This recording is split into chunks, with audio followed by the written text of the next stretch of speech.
everybody? I'm Blessed and Free. Welcome back to another episode of DOC TV. So if you guys are tuning in for the first time, I've had this guest on before. We actually have a part one.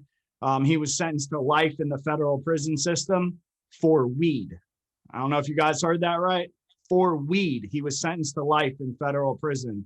Obviously, things changed and he's out. But what we're going to do today is talk about what he went through entering federal prison for the first time.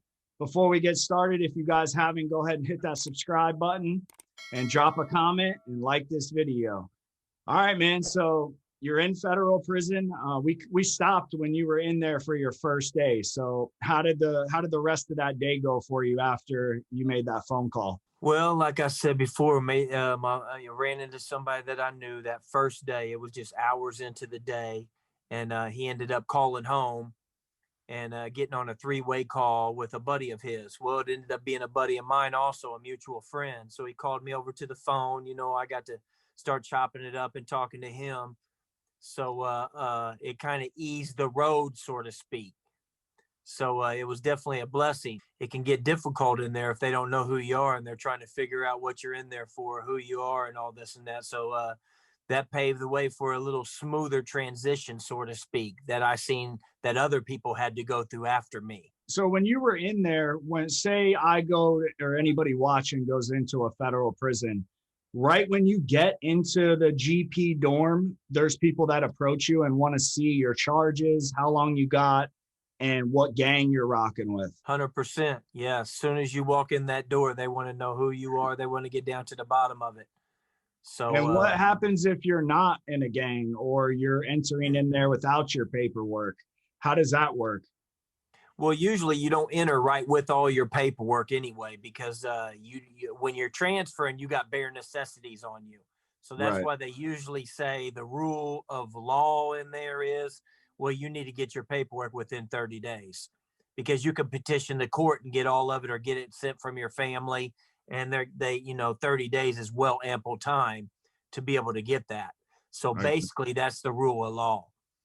But the other thing is if somebody notices you or has seen you in a different facility and knows that you, got kicked out of another compound, so to speak, or, they know you from a different place as having bad paperwork also, meaning your charges are bad, like, a sex crime, or you've told on somebody, you turn government witness, then that stays with you. You might think going to a different facility, you can run from that, but word travels fast. Word travels fast through the facilities. It really does. It's Oh, I know. When you go to prison, man, you really find out just how small the world is because everybody knows everybody. Even if, you're switching different compounds, like you're saying, man, the word travels fast on the wire about somebody like that. Yes, for sure. For sure. I've seen it many times. So, but like I said, I was blessed. I didn't have to go through none of that because he reaffirmed, through mutual friends that he really trusted that, that's what I was there for. And he already knew. So that was it. Then I just started having to, okay, I'm here now. I got that out the way. So what am I going to do? So, on a lot of yards, you can run what's called independent. You can run under an independent car. And that's basically saying, okay, I'm not going to get up. I'm not going to run with no gang. I'm just going to, I'm going to be myself. Which, if you really think about it, the independents all stick Is the together. gang? So it's kind of like a gang in itself, really. It's It just them doesn't okey doking you into a gang, basically. it just doesn't really have a name to it. You know what I mean? But Yeah.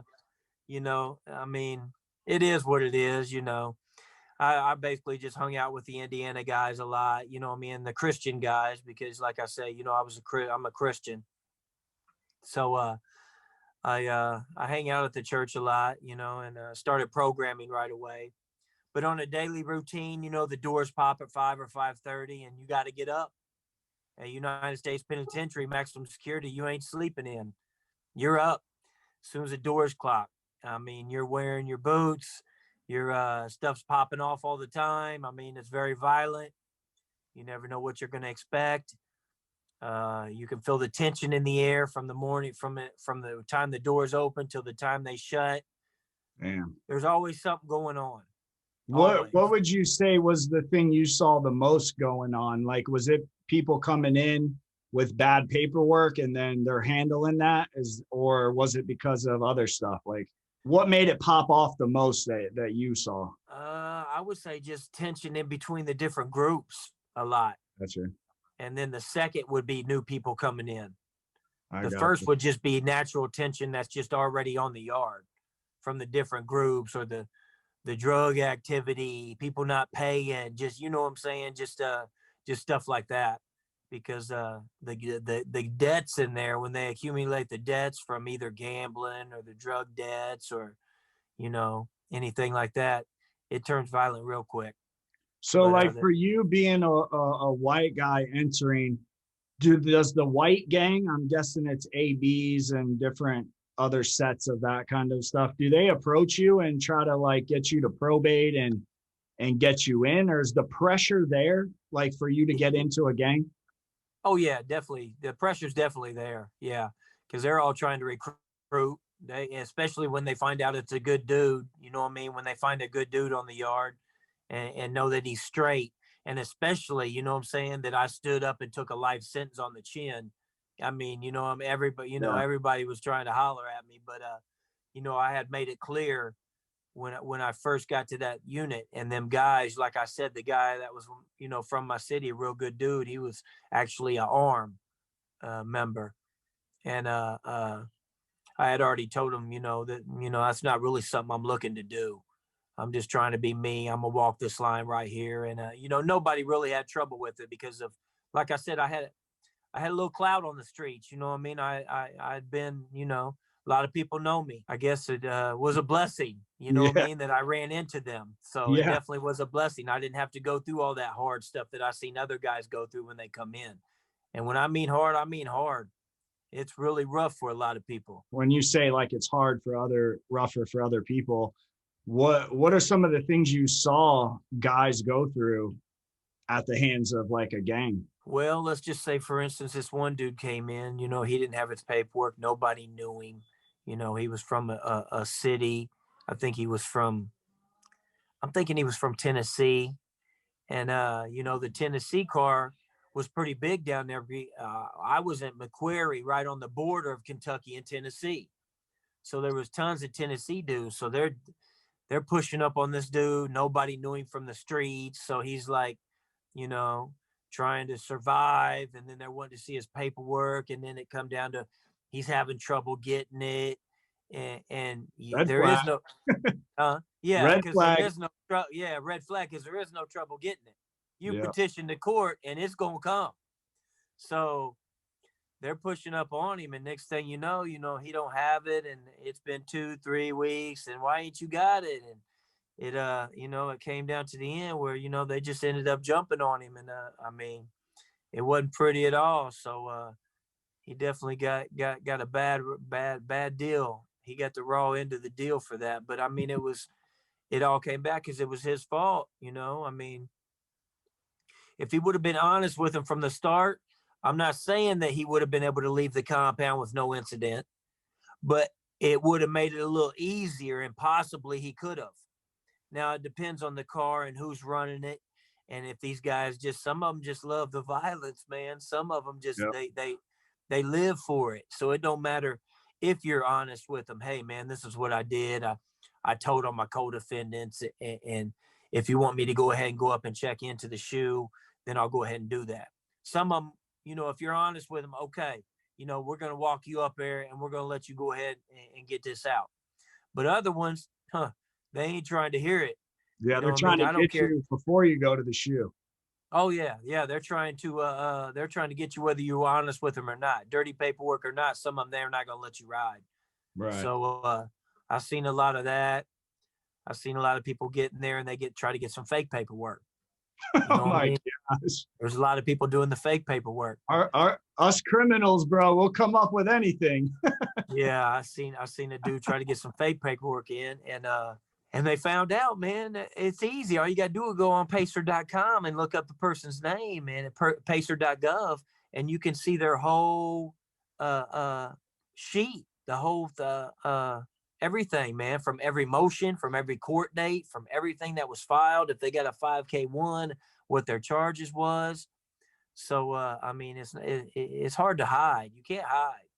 What are they doing to people that they get their paperwork and they're just an outright snitch? Like, are they gonna, once they find out, are they gonna go handle that right then? Like, or do they give them a chance to check in? No, usually not. The only Okay. time they usually I've seen that they give you a chance to check in is that very first day before your paperwork's even there. If they come up and ask you, if you're honest with them within that first day or two.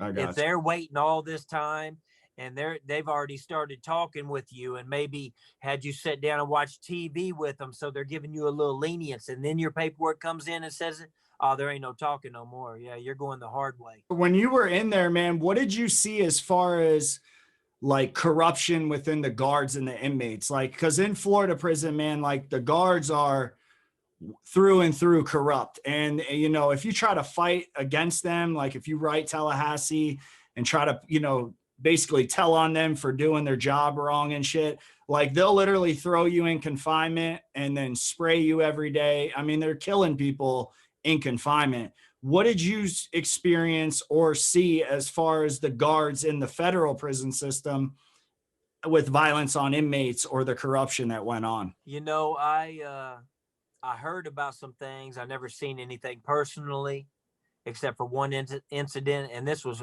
after I got down to a low security.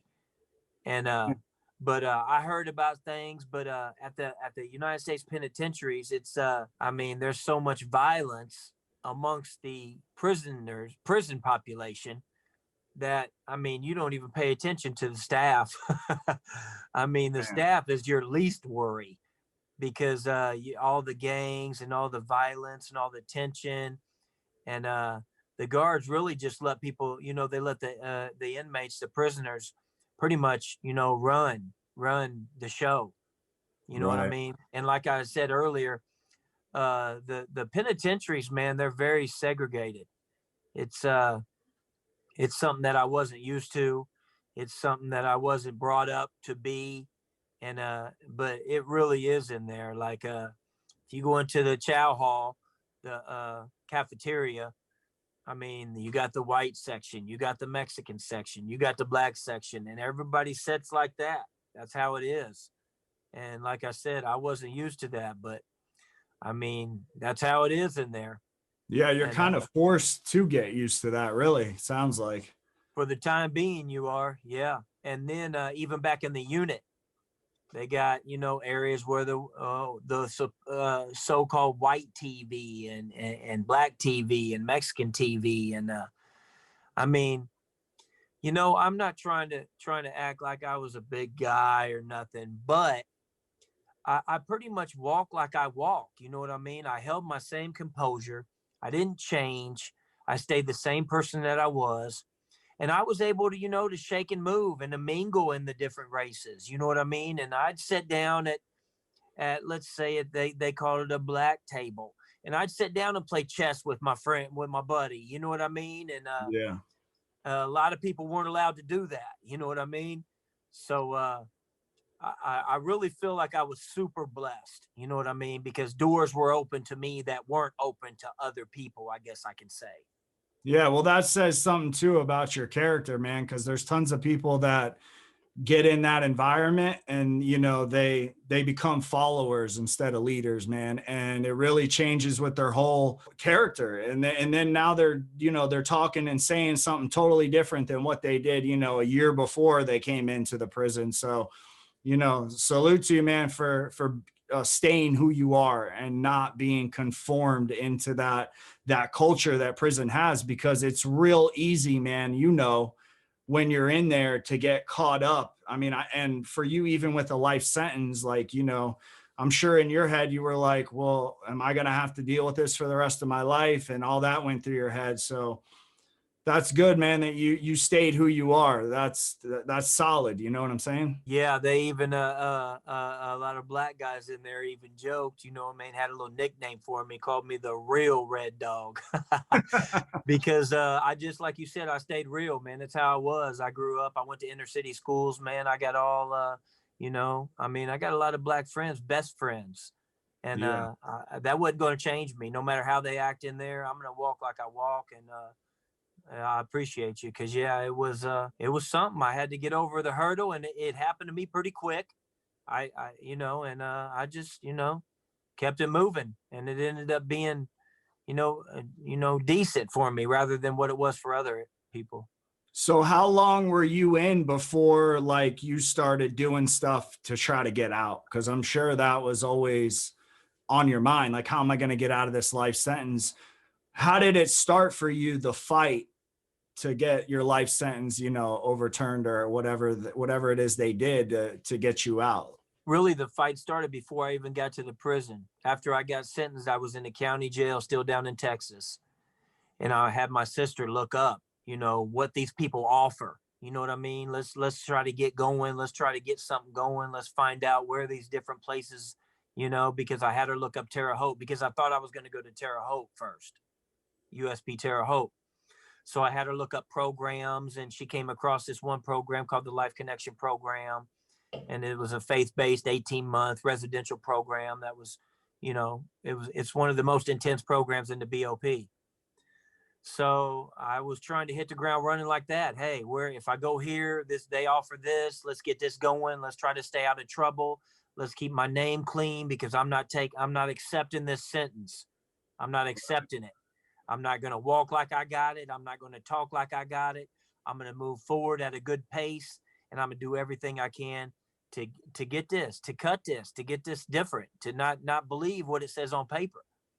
So when I ended up going to USP Macquarie down in Kentucky, I was there for a couple months, and then I started programming. I took Microsoft, I took Excel, I took PowerPoint, I took web design. I was doing all that. That took me about 9 months, and I completed all that. And on the side, I was taking parenting classes. I was taking more education classes. I was doing my sports. I was doing softball and basketball, and I was staying busy, man. I was staying busy.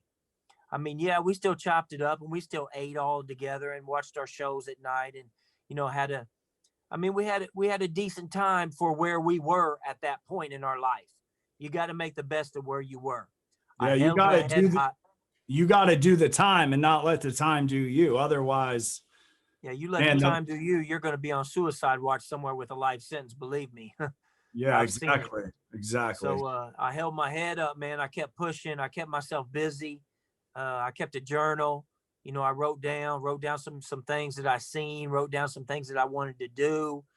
And then about 1 year after I was at Macquarie, the opportunity came where they were asking if people wanted to transfer to Terre Haute. It was a coincidence, I think, but I think it was the Lord. Really, the Lord put Yeah. this in front of me, and Yep. give God all the love and all the glory, because an opportunity came that I was able to go to the Life Connection program at Terre Haute. That's what's up. So yeah, and that was only 55 minutes from my house. Oh, so you were right near the house for visits and everything. Yes. That's And, what's and up. and being down in Macquarie, I was like 7 hours away from home, which the family was still coming, because I got a great family, man. They've been through there from day one, and they've my sister, for one. I wouldn't have no advocates at all. I got tons of them now, but I wouldn't have not one single one if it wasn't the push that my sister did for all them years. And I'm just blessed to have her. So to get to this Life Connection program, you got to get approved by the warden. So I put in all my paperwork, I submitted it, and it was a month, 2 months, 3 months. I finally got approved. So I was like, cool, you know what I'm saying? I don't know nothing about USP Terre Haute. I heard it was bad. It's been one of the roughest. It was one of the first 5 penitentiaries. They built a new one and made the old penitentiary a medium facility. And then they built a new one right next to it. So the facility was actually new, air conditioned. It was all that, but it was still, USP Terre Haute is considered one of the roughest ones. Not now, it's not, because they've changed it a lot. Right, right. But back then it was. I ended up being down in Macquarie for about 13 months, and then ended up getting shipped. I got transferred. So I had to go through the transfer place in Oklahoma, the transfer center. I was there for about 30 days. And then I made it to Terre Haute. And like, again, you're walking into a United States penitentiary for Right. the first time that you've never been. But the good thing is this time I was walking right into the program. It's a program unit. So that's the first place I went. Oh, okay. I get what you're saying. So they're So not. it made so the air wasn't as thick. Yeah. So it still was, but not right the second when I walked in, because everybody's there for the same reason. They're all programming. A lot of them were lifers, and they came from different places. And like I said, you had to sign up and get approved for this program. So everybody was kind of on the same page. I got you. But after But being there for one day, but after being there for one day or even a half a day, you start going to chow, you start going to the rec yard. Then everybody in all the other units are pulling up on you, and it's the same thing. Hey, what you who's here that for? new What's your white name? boy in your dorm? Yes. Yeah. Hey, what are you here for? Where'd you come from? Where you been? Oh, you left McQuarrie. Why'd you leave McQuarrie? What happened down there? You know what I mean? Did you get ran off? You know, they're wanting to know all this stuff. Yeah. So I'm showing them my transfer sheet. I transferred here, there, blah, blah, blah. And I was Indiana. So guess what? I ran into another dude that knew me from the streets. Man, you I were ended getting up, blessed, bro. yeah, I ended up knowing him also, though. We had chopped it up on the street. So it wasn't a guy that I didn't know. We both knew each other real well. So, I mean, I know a lot of people from the streets.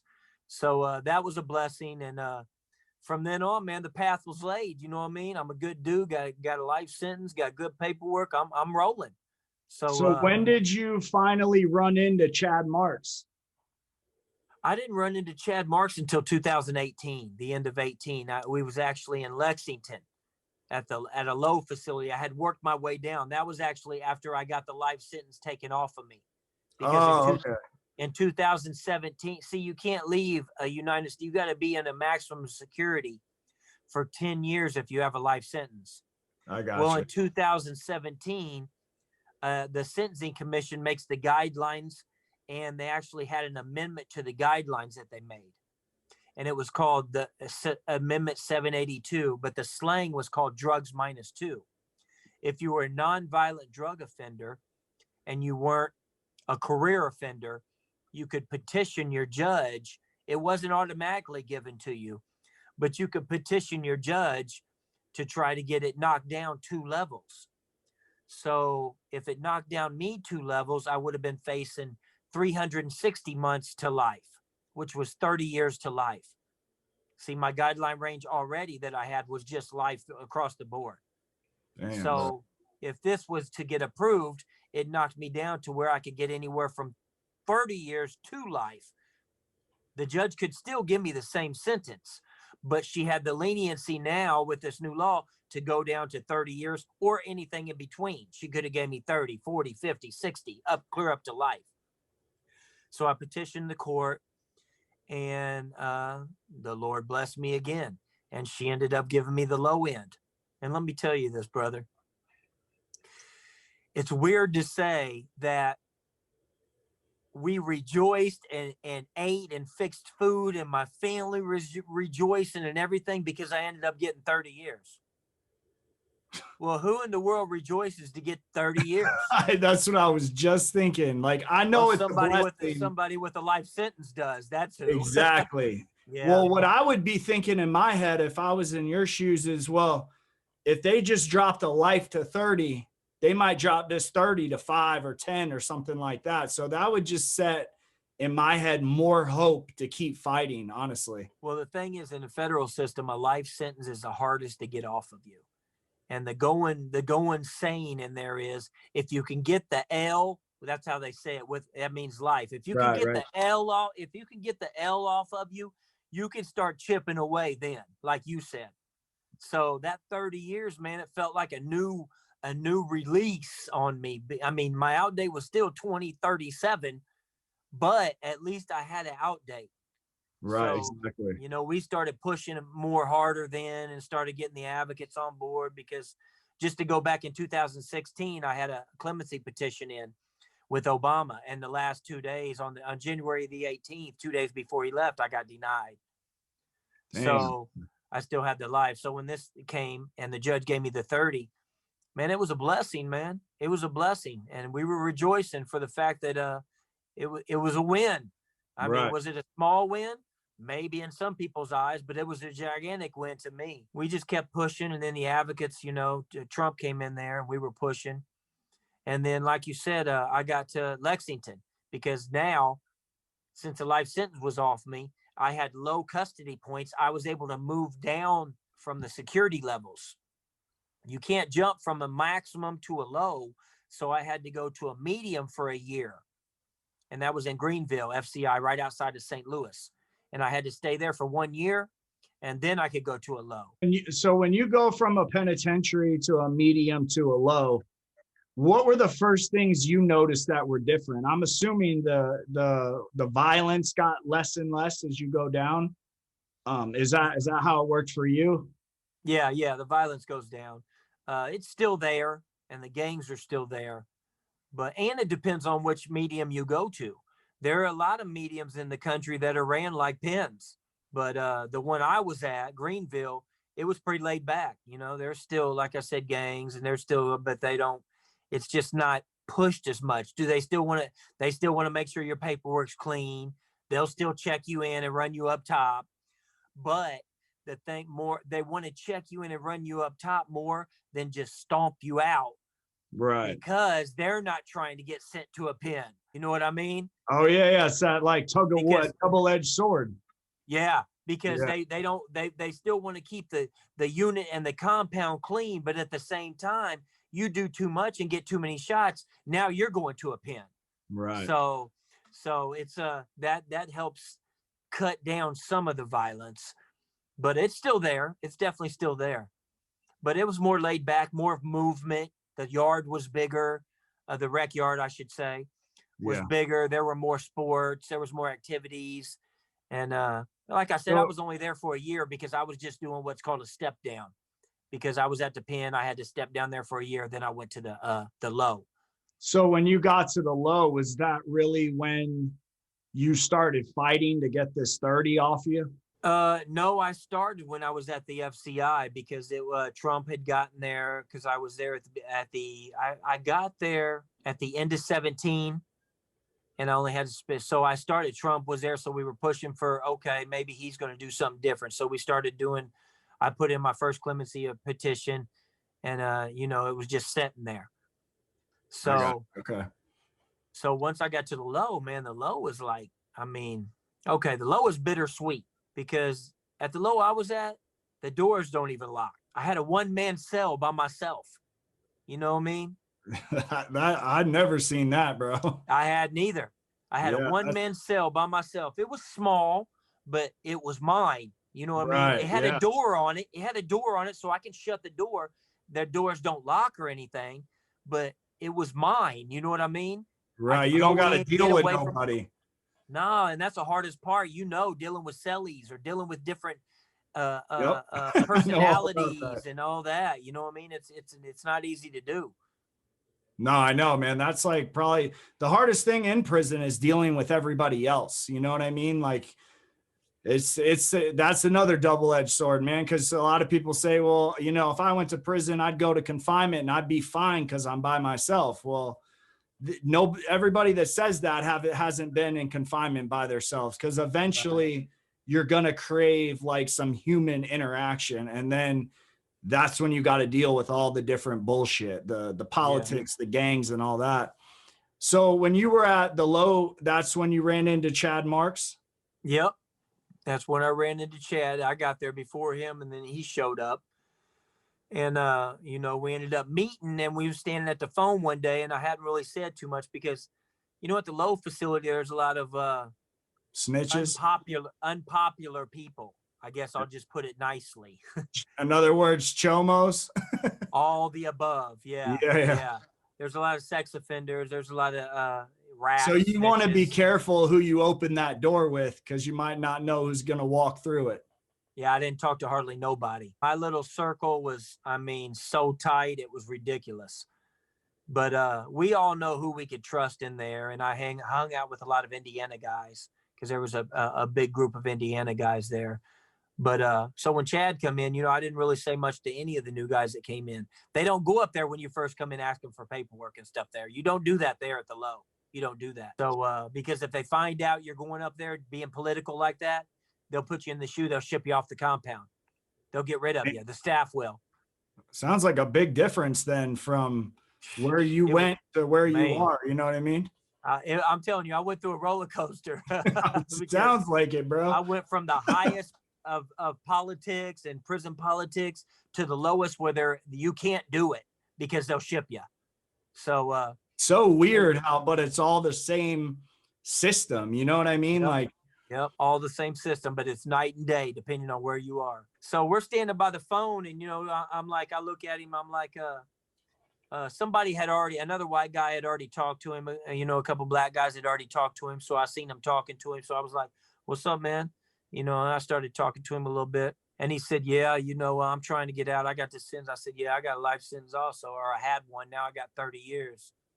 And I said, we started just chopping it up a little bit and found out that we had one of the same advocates that was pushing for our release. And then that door opened, and it was just like, man, we were with each other every day. Then we became best friends and talked about our cases and, went through it together. We went through ups and downs. We started getting petitions together. I seen him work, and he's getting people, he's doing his law work. He's a beast at it. I mean, yeah, he is. Yeah, he's awesome, man. He's a blessing for a lot of people, and he was a blessing for me too. Yeah, man. So shout out to Chad Marks, bro. Yeah, 100%. You're doing big 100%. Things, man. Yeah, freedom fighters. Yeah, for sure. Yeah, that's my guy, man. I love him. So I ended up getting hold of my advocate lady. Her name's Amy Pova from Can Do Foundation. Shout out to her too, because she's great. And also shout out to Lisa Jacoby. She's with the freedom fighters too with Chad. Yeah, I've actually talked to her a couple times, through social media. She's another one, man, that those are rare people in the world that do what like Lisa and Chad do. Cause man, once you're in prison, everyone out here forgets about you. Yeah, for sure. It's good to have people like that in your life, man. Yeah. Yeah. So I got a hold of Amy Pova from Can Do, and I was like, hey, there's this dude in here, Chad. And she was like, yeah, I know Chad. See, Amy had been advocating for me since like 2013. So a long time. Yeah. So I was like, yeah, I'm here with him. And she was like, oh, okay, that's cool. So we kept pushing. And she's actually the one that she's the one that actually had the ties to the White House on these clemency stuff going on. So she can get in there. She was going to get the paperwork, to the right people. Me and Chad, just hung out every day. We did what we did. And he ended up revising and doing my clemency petition, better than it was. He made it like it should have been. Right. And then, certified. And then we ended up handing them off to Amy. And, she got in there. And then we just, it's just a day-to-day operations. We just hung out every day. He did his legal work. We played softball together. When it all hit you and you found out, like, I could be getting out real soon, take me through, like, how that all went down. Well, what had happened was I actually, we were thinking that Trump was going to be doing some. Advocates had been saying it. Chad had been hearing it. I'd been hearing it. We've been hearing from Weldon Angelos from Mission Green. We have been hearing Alice Johnson's doing some stuff. Jessica Jackson from Reform Alliance is doing some stuff, pushing my name's on this list. My name's on this list. And so, I mean, in my eyes, did I have a good chance? I don't think you ever have a good chance. Because it's presidential clemency, man. You know what I mean? 50, I mean, there's 160,000 federal inmates. If you go back and look, he only did like 70. He did 143, but half of them were pardons. So he only did about 73 or 76 commutations. And 73 or 76 out of 160,000 inmates. I mean, the odds are the odds are nothing. You know what I mean?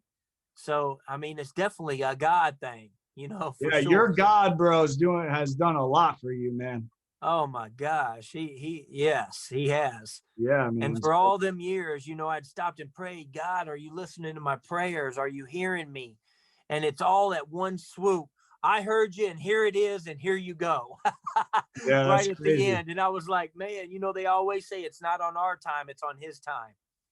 And it was definitely on his time. Like I say, I didn't know, nobody knows for sure, but I knew the ducks were lining up, that if he were to do a bunch, that I had a good chance of getting it. So the COVID really hurt because it cut out all ties. I couldn't get on the phones and the computers. We were on lockdown. So I wasn't hearing nothing. I was hearing little bits and pieces here and there. Oh, he's going to do some. Oh, maybe.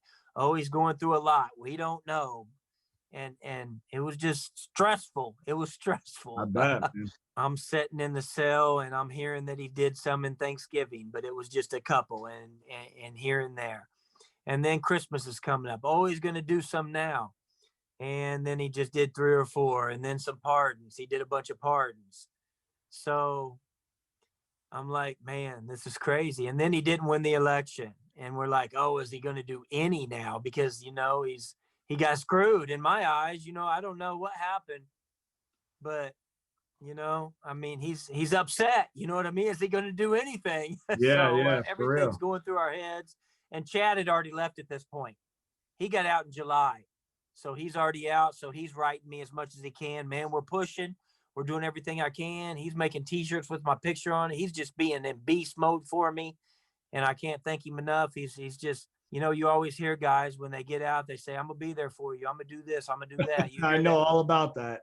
Oh, man, you hear that till they're blue in the face and you don't expect nothing.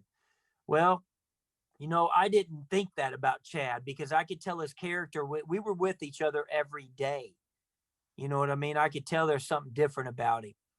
So when he got out, I knew we were going to stay in touch. But did I know he was going to push as hard as he did? I knew he was going to push. But, man, when he got out there and pushed and I heard from my family and scene, man, I was just like, God, it's a blessing. Yeah, Because this dude, he was truthful. He pushed. yeah, bro. It's all good. I know, bro. You're like making me emotional, man. Hey, that's real though, man. You know what I mean? Like it makes you feel that way because a lot of people don't ever get to experience that in their life. You know what I mean?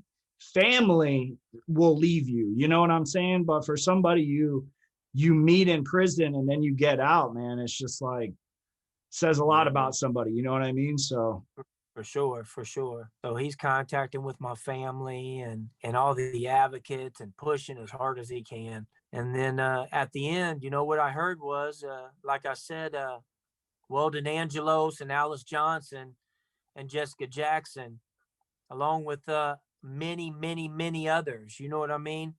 But at the end, with Amy Pova, also Chad, Amy, Weldon, Jessica Jackson, and Alice Johnson were talking with Jared Kushner and Ivanka mostly on them last days, time after time again. They were just going through the case and, said, they said I deserved it, and I had done the right things. And I walked the right path and held my head up just for this time. right. And that's why I did that.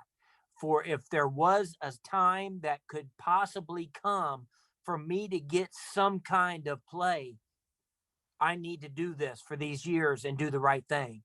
And God made that time come. So how did that go, man? Like when you actually found out I'm getting out. Oh, man. The guard called me down. I said, man, can I get that list? Trump did some clemencies last night. Can you print out that list? He said, oh, you don't need that list. And I just was like, all right, maybe he's in a bad mood today. I won't mess with him. So I started to walk off and he, come here. I said, all right.